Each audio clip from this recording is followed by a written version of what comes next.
In this video, I'm going to show you how to link a website to your domain. So what we're going to do is navigate over to Setup on the bottom left-hand side, and then we're going to click Websites.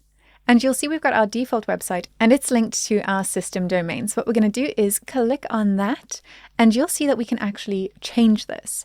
We do not need to be using the default domain, and instead we can use a custom domain type. So I can either select my domain, which is my existing domain here that I have added to the system, or I can go ahead and create a subdomain. And that's then going to allow me to create a new subdomain. So I can go ahead and rename this. I'll leave it as default.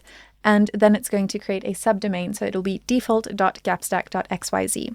And then I can go ahead and hit save.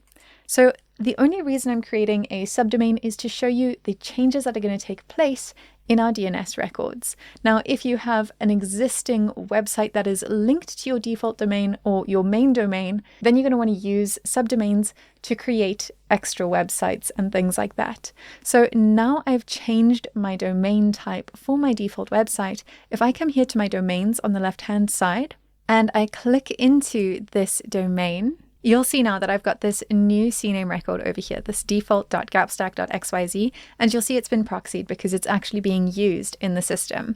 So that is just one example of how we create new DNS records for you automatically in the system without you having to manually update them yourself. So that is how you can link websites to your domain and create subdomains.